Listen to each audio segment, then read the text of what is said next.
Hello and welcome. Thank you for popping into my channel. If you are new here, please like and subscribe for me. If you find this content helpful, smash that notification bell so that you don't miss out on the next video. Comment below with anything that you need help with or topics you'd like me to cover, and check out my website, consultingninja.tech. With that out of the way, let's get into it. We are loading data with SvelteKit.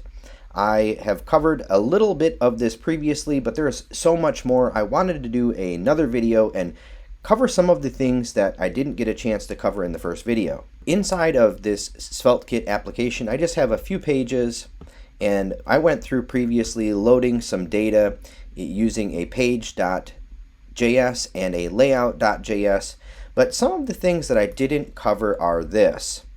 Inside of my application, I have a regular page.js file, and that is loading this data from an API that's returning a list of universities, and we're rendering them here. Now, the regular page.js and the regular layout.js, these both are rendered from the server initially, and then any subsequent calls are done on the client side. In this application, if I hit the refresh button, you'll see that here is a network call that ran, but you'll notice that no API call actually hit on the client here. There's nothing here. Now, the reason why that's the case is because SvelteKit is set up so that all of your page.js and all of your layout.js load functions automatically are going to try to load from the server first, and then any subsequent calls would be done on the client.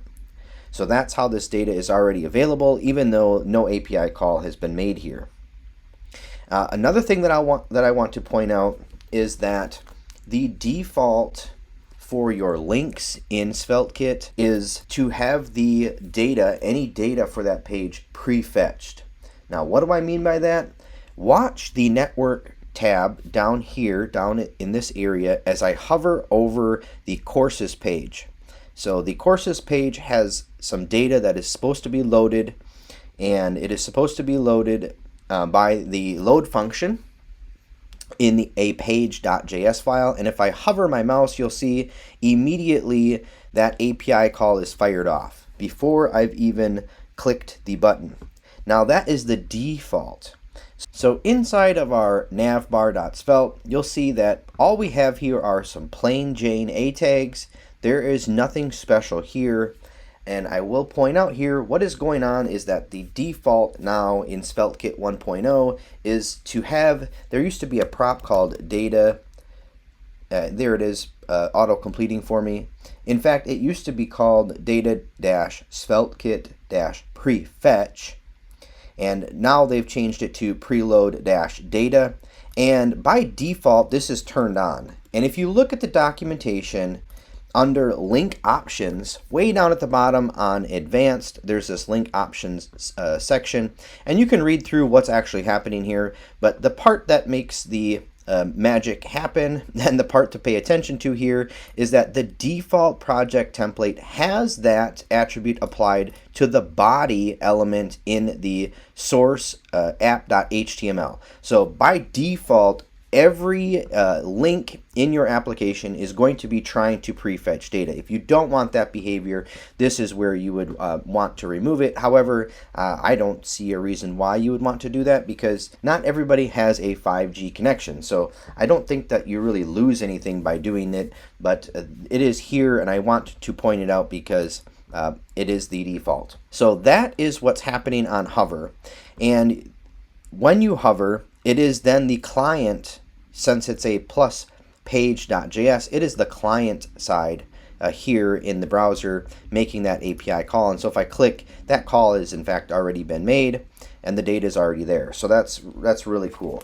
If I hover over home, now since I'm not on that page anymore, now you can see that it is in fact doing the same thing there and calling the load function. The load function is making that API call because it is a page.js. So it is trying to do both the initial server call, and then once the application, once the index file is all the way loaded, then any subsequent calls again will be made by the client. That's how that's working. Pretty good stuff, cool stuff.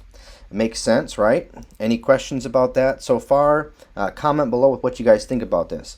So the next thing that I want to show you guys inside of our load functions is that since these calls are happening inside of one function, you only get one place to run this, right? We're only loading data from this one load function. So if you needed multiple pieces of data, the thing that you would immediately want to do would be something like this, where you have the second call like that, and then you're returning that second set of data here.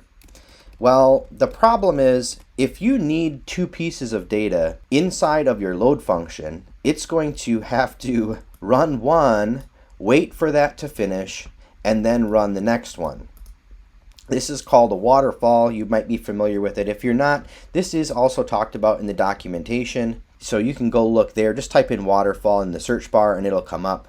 But essentially what you need to do here is just wrap this in another function. So you would have each piece wrapped in a function.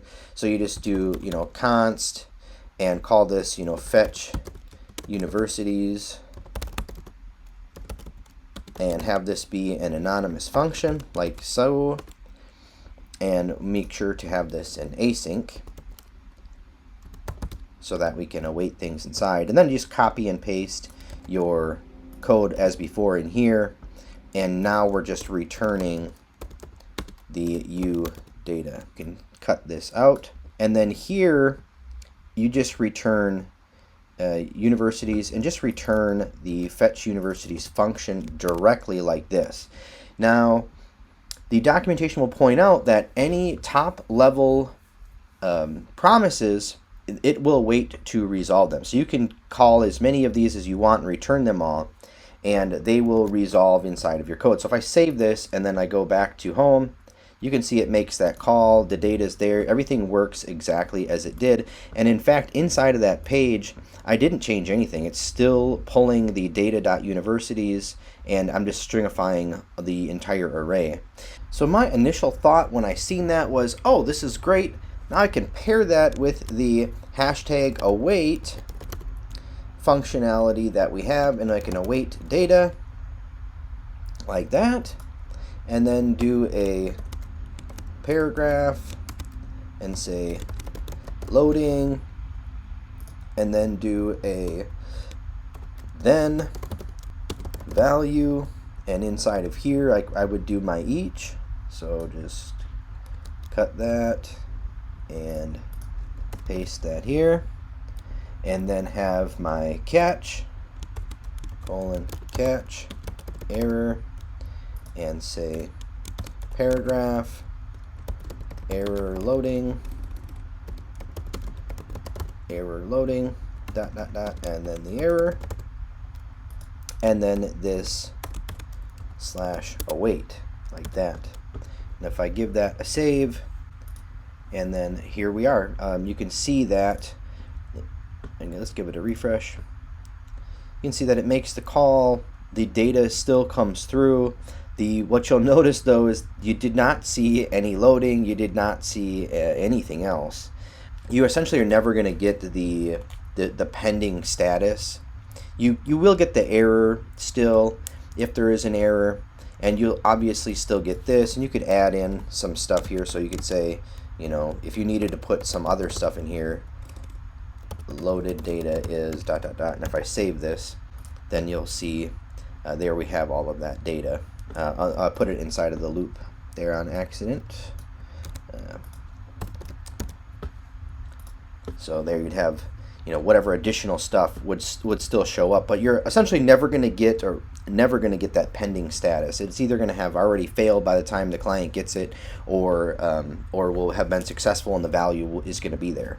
So you can do this, but depending on what your use case is, it may or may not be helpful for you. So I just wanted to point that out as well. I initially thought, oh, this is going to be awesome, I could just put this in there. Well, it does work, but you're pretty much only going to get, like I said, the value or an error. You're never going to get the loading status. And then the next thing that I wanted to show you guys is that all of this is the plus page.js and the plus layout.js.